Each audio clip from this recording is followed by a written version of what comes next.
నమస్కారం. కార్తీక మాసం రెండో రోజులోకి వచ్చాం. యమద్వితీయ అంటారు. ఈ రోజున భగినీహస్త భోజనం అని అక్క చెల్లెళ్ళ చేతి అన్నం తినాలి అన్నదమ్ములు అనే నియమం ఉంది. క్యాలెండర్లో తప్పకుండా రాస్తారు భగినీహస్త భోజనము అని. మన అక్క చెల్లెళ్ళ ఇళ్ళకి అన్నదమ్ములు వెళ్ళి వారిని ఆశీర్వదించి, పెద్దవారైతే వారి దగ్గర ఆశీర్వాదం పొంది భోజనం చేసి ఏదైనా ఒక కానుకని వాళ్ళకిచ్చి తిరిగి రావడం మన ప్రాంతపు ఆచారంగా ఉన్నది. ఎవరెవరికి అవకాశం ఉంటే వాళ్ళు ఈ పని చేయవచ్చు. ఒకవేళ ఏదైనా దూర ప్రాంతాల్లో ఉంటే అక్కడనో చెల్లెల్లో ఒక మాట పలకరించి మాట్లాడినా కూడా ఇది ఒక తప్పనిసరి విధానంగా మనం రాఖీ కట్టడాలు లాంటివి చేస్తూనే ఉన్నాం కదా. నిజానికి మన ప్రాంతాచారం కాదు రాఖీ, అలవాటు చేసేసుకున్నాం. ఇక్కడంతా వచ్చేసింది, సౌత్ ఇండియా అంతా కూడా, దక్షిణ భారతదేశం అంతా చేస్తున్నారు ఇప్పుడు. ఇది ఈ దక్షిణ ప్రాంతంలో ఆచారంగా ఉండే పద్ధతి అనమాట. మీ అవకాశాన్ని బట్టి చేసుకోండి. అయితే ఈ రెండో రోజు ఏం చెప్పారు, మనం వశిష్ఠ మహాముని ఏం చెప్పారో చూద్దాం. ఆయన చెప్తున్నారు, రాజా కార్తీక మహాత్మ్యాన్ని విను. వినినంతనే మనోవాకాయముల వల్ల చేయబడిన పాపమంతా నశిస్తుంది. అంటే మనం మాటలతోటి కానీ క్రియతోటి ఏదైనా పనుల వల్ల కానీ, లేదా మన మనసులోనే ఏదైనా పాప బుద్ధి, చెడు తలంపులు, చెడు ఆలోచన, ఏదైనా చేసేద్దామనిపించే ధోరణి అలాంటిది ఉన్నా కూడా వాటి వల్ల చేసిన పాపాలన్నీ కూడా కార్తీక మాస మహాత్మ్యాన్ని వింటే పోతాయట. కార్తీక మాసం ముందు శివప్రీతిగా సోమవార వ్రతం ఆచరించే వాళ్ళు కైలాసవాసిగా అవుతాడు. ఇది కార్తీకంలో సోమవారంన స్నానం కానీ దానం కానీ జపం కానీ చేసిన ఎడల ఆ 1000 అశ్వమేధ యాగాల ఫలితాన్ని పొందుతారు. ఇందులో ఎలాంటి సందేహము లేదు. కార్తీక మాసమందు 1 ఉపవాసము, 2 ఏకభుక్తము, 3 రాత్రి భోజనము, 4 అయాచిత భోజనము, 5 స్నానము, 6 తిలదానము, ఈ 6 ఉపవాస సమానాలుగా అవుతాయని చెప్పబడింది. శక్తి గలవాడు పూర్తి ఉపవాసం చేయవలను. అందుకు శక్తి లేని వాళ్ళు రాత్రి భోజన నియమాన్ని చేయాలి. అందుకు శక్తి లేని వాళ్ళు ఛాయానక్తం అంటే ఏమిటి? ఛాయానక్తము సూర్యకాంతి కొంచెం తగ్గాకంటే మధ్యాహ్నం అయిన తర్వాత తన కొలతతో రెట్టింపు కొలతకి నీడ తగ్గని, మనం నిలబడితే మన నీడ డబల్ పడాలన్నమాట. అలా గనక పడితే అంటే 3:30కి అట్లా అవుతుంది.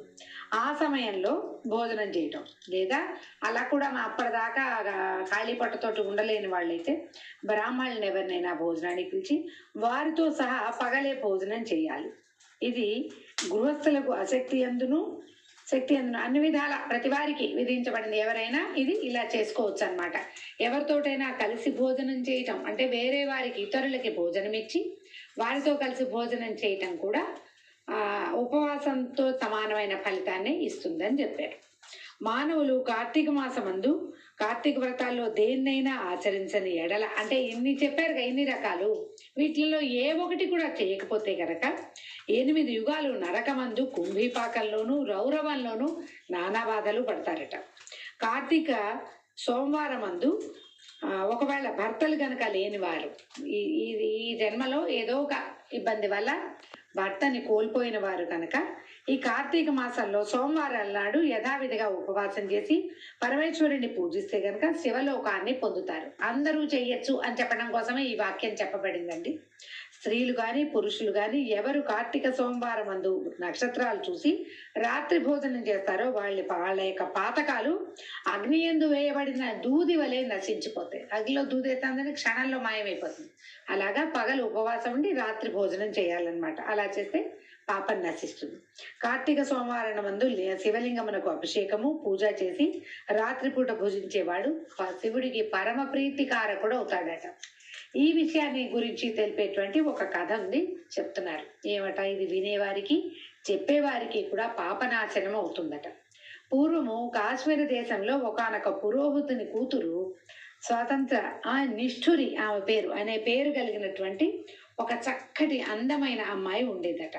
ఆమె చక్కని రూపంతో అతి యవ్వనంతో కూడి ఉండి చక్క తలకాయ దూకుని అందంగా అలంకారం చేసుకుని అందరితోటి మాట్లాడుతూ జారత్వాన్ని అవలంబించి ఉండేది. ఆమెకి దుష్ప్రవర్తన ఉంది, ధర్మయుతంగా ప్రవర్తించేది కాదు. ఆమె దుర్గుణాలు చూసి ఆమె తల్లిదండ్రులు అత్తమామలు కూడా ఆమెను వదిలిపెట్టేశారట.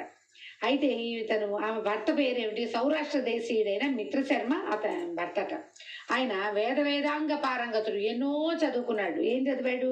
ఋగ్వేద, యజుర్వేద, సామ, అధర్వణ వేదాలు చదువుకున్నాడు. తర్వాత ఏమో శిక్ష, వ్యాకరణము, ఛందస్సు, నిరుక్తము, జ్యోతిష్యము, కల్పము అని చెప్పబడేటువంటి వేదాంగాల్ని కూడా చదువుకున్నాడు. వీటిని సంపూర్ణంగా చదివిన వాడిని వేద పారంగతుడు అంటారు. వేదాంగ పారంగతుడుగా ఉన్నాడు. సదాచారవంతుడు, సమస్త భూతములందు దయ కలిగిన వాడు. అయితే అసలు ఏనాడు అబద్ధాలు చెప్పేవాడు కాదు. ఎన్ని తీర్థాలు సేవించాడు. నిరంతరము శుచిగా ఉండేవాడు. ఎంత ఉత్తమ గుణాలు కలిగిన వాడు. కానీ అతని భార్యగా ఉన్నటువంటి ఈ నిష్ఠుర మాత్రము ఏం చేసేదట, పరమ స్వాతంత్ర్యాన్ని అవలంబించేది. భర్తని ఏదైనా మాట తేడా వస్తే కొట్టేసేదట, బెదిరించేది, కొట్టేది. ఇలా నిత్యము ఆమెతోటి దెబ్బలు తింటూ గృహస్థ ధర్మములందు కోరిక చేత భార్యను విడవలేక కష్టపడేవాడు. ఈ కాలం అయితే మా ఆవిడ నన్ను కొట్టిందని వదిలిపెట్టేసే పని. ఆ రోజుల్లో ఏమిటి, భార్య ఉండాలి, భార్యాద్వితీయుడిగానే యజ్ఞం చేయాలి. ఈ గృహస్థ ధర్మాలన్నీ ఆచరించాలంటే ఇంటి యందు స్త్రీ భార్య ఉండాలి. కాబట్టి ఆమెను విడవలేక ఆమె దుష్ప్రవర్తనని సహిస్తూ ఎట్లో కొట్లా నానా కష్టాలు పడుతూ ఆ బ్రాహ్మణ ఆయన మిత్రశర్మ అన్న ఆయన ఈమెతోటి కాలక్షేపం చేసేవాడు. ఈమెని కొంతమంది అనేవాళ్ళ ఒట్టి నిష్ఠుర కాదు, ఇది కర్కశ కూడాను. ఎంత కఠినురాలుగా ఉన్నది, ఇంత మంచి గొప్పవాడితోటి ఎంతో ప్రేమగా ఉండొచ్చు, ఈమె ఇట్లాంటి దుష్ప్రవర్తన కలిగిందని ఆమెను నిష్ఠురని, కర్కశని పిలిచేవాళ్ళు. అయితే ఈ భర్త పాపం బాగానే ఉండేవాడు. అయితే ఒకనాడు ఏమైందట, ఒక్కొక్క స్నేహితుడు ఉన్నాడు. ఆయన బోళ్ళని రకాల ద్రవ్యాలు, నగలు, వస్త్రాలు ఎన్నో పట్టుకొచ్చి ఇచ్చి ఏమన్నట్ట, నీ భర్త ఉండటం వల్ల నువ్వు స్వతంత్రంగా ఉండలేకపోతున్నావు. ఈ ప్రతిరోజు రాత్రిపూట నువ్వు హాయిగా నీ దాన్ని తిరిగి పొద్దున వచ్చేసరికల్లా మళ్ళీ వీళ్ళింటో పూజ చేయాలి, వ్రతం చేయాలి, హోమం చేయాలి, ఇవన్నీ చేయవలసి వస్తున్నావు. ఈ భర్తని గనక చంపేస్తేవా నువ్వు ఖాళీగా ఉంటావు, హాయిగా ఉంటావని బోధించాడు ఆ వచ్చినవాడు. వాడిచ్చిన వస్తువులు వాళ్ళు తీసుకుని ఆవిడ వాడిచ్చిన బోధని కూడా ఆమె తీసుకుని ఏం చేసింది, భర్త తనతోటి గడిపి రాత్రి నిద్రపోయాక బయటికి వెళ్ళి ఒక బండరాతిని తెచ్చి ఒక దెబ్బ కొట్టి భర్త తలకాయ పగల కొట్టేస్తుంది. తర్వాత ఏం చేసింది, ఈ భర్త శవాన్ని భుజాన వేసుకుని తీసుకుపోయి ఒక పాడుపడిన నూతిలో పడేసింది. ఆయనకి సంస్కారాలు కూడా చేయనివ్వలేదు, చేయలేదు.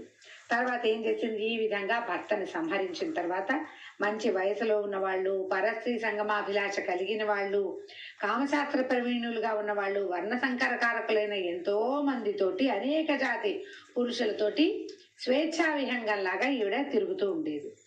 అయితే ఏమైంది, ఎవరైనా భార్య ఏందో భర్త ఏందో అనురాగం కలిగి ఒకళ్ళనొకళ్ళు బాగుండే వాళ్ళు ఉంటే ఆ భార్యల్ని ప్రోత్సహించి ఆడవాళ్ళని పరపురుష సంగమం చేసేలాగా ఏర్పాట్లు చేసేది. అన్ని చెత్త మంచి పనులు, ఏ ఒకటి సరైన పనులు, అన్ని చెత్తవే పనులు. అయితే ఏకపత్ని వ్రతం చేసిన ఉండేవాళ్ళు కొంతమంది ఉంటారు, ఏకపత్ని వ్రతంలో వాళ్ళని చెడగొట్టేదాకా ఆమెకి ఊరుకునే గుణం ఉండేది కాదు. ఈ కాలంలో కూడా ఇలాంటి వాళ్ళు ఉంటారండి. వీళ్ళు ఏం చేస్తారంటే తమ ఏదో దుష్ప్రవర్తన కలిగి ఉంటారు, చుట్టుపక్కల తమ స్నేహితులు వాళ్ళు తమతో సరిగా ఉండకపోతే వాళ్ళని కూడా తమ దారిలోకి లాక్కెళ్తారు. ఇంకా తన అందానికి ఎవరు ఉండరు కాబట్టి వాళ్ళ మధ్యలో తను ఆడ్ మ్యాన్ అవుట్గా లేకుండా ఉండడానికి స్నేహితుల చేత కూడా, ఇప్పుడు ఇది ఏ దురభ్యాసం చేసేవాడైనా, పొగ తాగేవాడంతే, ఇంకేదో మాదక ద్రవ్యాలు తీసుకునే వాళ్ళంతే, తాగుబోతు వాళ్ళంతే, ఇలాగా విపరీత ప్రవర్తన కలిగిన స్త్రీ పురుషులు కూడా తమ చుట్టుపక్కల ఉన్న సమాజాన్ని కూడా ఆ చెడు వైపుకే తీసుకెళ్ళిపోతారు. ఎందుకంటే తమని వెలివేయటకుండా ఉండడానికి, తమని అనేందుకు ఏ అవకాశము లేకుండా చేయటానికి స్నేహితుల్ని కూడా తాము దిగినటువంటి పాడు నూతుల్లో, ఊగుల్లో దింపేస్తారు. అలాగే మనకి సమాజం అంతా చెడిపోయే కారణం అదే. అయితే ఈమె దయాశూన్యురాలుగా ఉండేది. నిరంతరం ఆ పద్ధతి అదే. ఇది కాకుండా దంభం చేత గాని, నవ్వులాటకైనా, సరదాకైనా, కపటం కోసమైనా కూడా ఏనాడు దైవారాధన చేసిన పాపాన పోలేదు. ఓ హరికథ వినేది కాదు, ఓ దేవాలయానికి వెళ్ళేది కాదు, ఓ పూజ లేదు, పునస్కారము, వ్రతము, నియమము ఆమె జీవితానికి మొదలు ఏమీ లేవు. అంతా దుష్ప్రవర్తనే. అయితే ఏమైంది, క్రమంగా ఎన్నాళ్ళు ఈ వేషం ఉంటుందండి, యవనం ఎక్కువ కాలం ఉండదు కదా. యవనం గడిచింది, వృద్ధాప్యం వచ్చాక ఆమెకి రకరకాల వ్యాధులు పుట్టినాయి శరీరంలో. ఆ పుట్టిన వ్యాధుల్లో కొన్ని రకాల కురుపులు వచ్చి అందులో పురుగులు, తర్వాత అందులో దుర్గంధం. క్రమంగా ఏమైంది, ఈమెతోటి మొదటి నుంచి స్నేహంగా ఉన్న వాళ్ళందరూ కూడా కాస్త వృద్ధురాలైనా వస్తూ ఉండేవాళ్ళు కానీ ఆమెకు అనారోగ్యము, ఆమె నుంచి తమకి జబ్బంటే ప్రమాదం ఏర్పడేసరికి ఇంకా ఆమెను వదిలిపెట్టేసారు. ఎవ్వరు వచ్చేవారు కాదు. క్రమంగా వాళ్ళందరూ ఇచ్చిన డబ్బు, నగలు అన్నీ ఖర్చు అయిపోయినాయి. ఈ వ్యాధులతో తీసుకుని ఆ వ్రణాలతోటే ఆమె మరణించిందట. తర్వాత భయంకరులైన యమదూతలు వచ్చి ఈ కర్కశని పాశాలతో కట్టి యముడి వద్దకు తీసుకుపోయి ఆ యముడికి అప్పచెప్పాడు. ఆ యముడు ఈమెను చూసేసరికల్లా కళ్ళెర్ర చేసేట కోపంతో దీనికి భయంకరమైన ముళ్ళతో కూడినటువంటి ఇనుముతో తయారు చేయబడిన స్తంభాన్ని కాల్చి అది మండుతూ ఉండగా ఈమెతోటి ఆలింగనం చేయించండి, ఈమె దాని మీదకు దొయ్యాలి, అది కాల్చుకోవాల్సిందే ఆ స్తంభాన్ని. అలాంటి శిక్ష విధించాడట. తర్వాత యముడి ఆజ్ఞ మీద యమభటులు ఆ కర్కశని చేసిన పాపాలు, నువ్వు ఈ పని చేసావు, ఆ పని చేసావు అని చెప్పి ఈ కాలుతున్న స్తంభాన్ని నువ్వు కావలించుకోవాల్సిందే, ఆలింగనం చేసుకోవాలి, అంటే నువ్వు హగ్ చేసుకోవాలి, ఇక వేరే దారి లేదు అని చెప్పి ఇంకా కొట్టి చిత కొట్టేవాళ్ళు. ఆమె యువతలకు వచ్చేసింది, కాలిపోతోంది, యాతనా శరీరం యువతలకు వస్తుంది. రాగానే యమభటులు ఆమెను గదలతోటి ఆ ఇనప స్తంభం మీదకి తోసేసేవాళ్ళు. తర్వాత ఏం చేశారు, అక్కడి నుంచి తీసుకుపోయి కుంభిపాక నరకల్లో పడేశారు, మరుగుతున్న నూనెల్లో పడేశారు. ఆమెను ఎన్ని విధాలో బాధ పెట్టారు. 2 పాదాలు పట్టుకుని రాతి మీద కొట్టేవాళ్ళు ఆమెని. సీసాన్ని కాచి, సీసా అంటే అది అట్లా ఒక రకమైన లోహం, దాన్ని సీసం కాచి 2 చెవుల్లోనూ పోస్తారట. ఎన్ని రకాల శిక్షలు విధించారో. చివరికి ఏం చేశారు, యముడి ఆజ్ఞ మీద, చిత్రగుప్తుని అనుజ్ఞ మీద యమకింకర్లు ఆమెని అనేక రకాలైనటువంటి నరక బాధలకి గురి చేశారు. ఇట్లా ఈ అమ్మాయి కర్కశ అదొక్కతే కాదట, తన పితృపితామహులతోనూ తన బాంధవులతోనూ తనకి పూర్వము 10 మంది, పరము 10 మంది, మొత్తం 20 తరాలతోటి, తనతో కూడా 21 తరాల వారితోటి ఘోరాలైన ఈ నరకంలో మహాబాధలు పొందాక భూమి మీద పుట్టింది. ఇప్పుడు చూడండి, ఈ పాపం చేసిన వాళ్ళకి వాడి యొక్క యాతనా శరీరానికే బాధ కాదు, ఇట్లాంటి దౌర్భాగ్యమైన పనులు చేసిన వాళ్ళ ముందు తరాల వాళ్ళు కూడా ఈ శిక్షలు పొందాలి. వీళ్ళ తర్వాత వాళ్ళ వంశంలో పుట్టిన వాళ్ళు కూడా అదే శిక్షను పొందవలసి వస్తారు. అందుకని తప్పులు చేయకూడదని చెప్తారు. తర్వాత ఏమైంది, భూమి మీద పుట్టింది. ఈ పుట్టిన తర్వాత ఇది ఎట్లా పుట్టిందట, 15 సార్లు కుక్కగా జన్మించింది. అందులో 15వ జన్మల్లో ఏమైందట, కళింగ దేశంలోని ఒక బ్రాహ్మణుని వాకిట్లో కుక్కగా పుట్టి ఇంటింటికి తిరుగుతూ ఉండేదట. ఓ జనక రాజర్షి విను. ఇలా ఉండగా ఒకనాడు ఆ బ్రాహ్మణుడు కార్తీక మాసమందు సోమవారం పగలంతా ఉపవాసం చేసి ఇంట్లో శివలింగాభిషేకము పూజాదులు చేసి నక్షత్ర మండలాన్ని చూసి ఇంటికి వెళ్ళి దేవ నివేదన చేసి బలిదానం కోసము బయటికి వచ్చి భూమి మీద బలిని ఉంచాడు. బలిదానం అంటే ఏం చేసేవాళ్ళు, ఇంట్లో వండిన వంటలో కొంత భాగాన్ని తీసుకెళ్ళి దారిలో ఉంచటం అనేది ఒక విధానం ఉండేది. పశుపక్షాదుల కోసమే ఉంచేవాళ్ళు. తీసుకెళ్ళి ఈయన ఏం చేశాడు, దారిలోకి వెళ్ళి రోడ్డు మీదకి వెళ్ళి ఒక బలి అన్నాన్ని అక్కడ వదిలిపెట్టి ఏం చేశాడు, పెంచాక కాళ్ళు కడుక్కుని ఆచమనం చేసి ఇంట్లోకి వెళ్తుంటే ఈ కుక్క ఉంది కదా, ఈ కర్కశ 15 సార్లు పుట్టింది. ఈ 15వసారి పుట్టినప్పుడు ఈ చుట్టుపక్కలే ఉంది. అది ఏం చేసిందట, పగలంతా ఆహారం లేదు దానికి. సోమవారం నాడు డే అంతా, పగటిపూట అంతా కూడా ఉపవాసం ఉంది. కృషించిపోయి ఉందిట, బక్కచిక్కిపోయింది. కార్తీక సోమవారం నాటి సాయంకాలమున ప్రదోష సమయంలో ఆ బలి అన్నాన్ని భుజించిందట. ఎప్పుడైతే ఈ బలి భోజనం తినేసరికి ఈ కుక్కకి పూర్వజన్మ స్మృతి కలిగింది. ఇది దైవ నివేదన చేయబడినటువంటి అన్నం. పైగా ఆ రోజంతా ఉపవాసం ఉండి రాత్రి పూట ఇల్లు వాకిళ్ళు తిరుగుతూ ఆకాశాన్ని చూసే ఉంటుంది. నక్షత్ర దర్శనం అయిన తర్వాత భోజనం చేసింది కుక్క. దానికి పూర్వజన్మ స్మృతి కలిగింది. తను ముందు జన్మలో ఏం చేశానో, తన యాతనా శరీరం ఎన్ని బాధలు పడిందో, తను ఎన్నిసార్లు కుక్కగా జన్మించిందో మొత్తం లైన్ అంతా, ఆ వరసంతా ఆమెకి కనబడేసరికల్లా గట్టిగా అరుస్తూ చెప్పిందట ఇట్లా, ఓ బ్రాహ్మణోత్తమ నన్ను రక్షించు అన్నది. అనేసరికల్లా ఆశ్చర్యపోయాడు బ్రాహ్మణుడు. ఆయన గుమ్మ లోపలికి వెళ్తున్నాడు, గబగబా బయటకు వచ్చాడు. ఈ తర్వాత అడిగాడు, ఓ శునకమా, మా ఇంట్లో ఏం చేసావు, నువ్వెందుకు రక్షించమని అడుగుతున్నావంటే ఆ కుక్క ఇట్లా చెప్పిందట, ఓ బ్రాహ్మణోత్తమ విను, నేను పూర్వజన్మలో ఒక బ్రాహ్మణ స్త్రీని, అనేక పాపాలు చేశాను, కులటని వర్ణసంకరం చేశాను, అన్య పురుషులతోటి గడిపి నా భర్తని స్వయంగా సంహరించాను, అనేక పాపాలు చేయటం వల్ల చచ్చి యమలోకానికి వెళ్ళి ఎన్నో బాధలు పడి ఇప్పటికి 15 సార్లు కుక్కగా జన్మించాను. ఇప్పుడు నాకు నా జాతి స్మరణ కలిగింది. నేను ఇన్ని మాటలు పుట్టానని, ఇంతకుముందు చచ్చిపోయానని, అంతకుముందు మనిషిగా పుట్టి చచ్చిపోయానని, ఆ చనిపోక ముందు నేను ఈ పాపకర్మాలన్నీ చేశానని, నా యాతనా శరీరం ఏం బాధపడిందో అదంతా నాకు తెలిసిపోయింది. ఆ దుఃఖాన్ని నేను సహించలేకపోతున్నా. మనం చేసిన పాపం గుర్తొస్తే దుఃఖమే, ఎందుకు చేశానా అనిపిస్తుంది. అసలు నాకు గుర్తెందుకు వచ్చిందో నాకు అర్థం కావటం లేదు. నాకు ఈ జాతి స్మరణ ఎలా కలిగిందో చెప్పు, నన్ను ఇందులోంచి రక్షించు. ఈ కనపడుతున్న నా జాతిని, ఆ కనపడుతున్న ఆ వరసని నేను సహించలేకపోతున్నానని పరిపరి విధాలుగా మురిగి ఏడ్చిందట.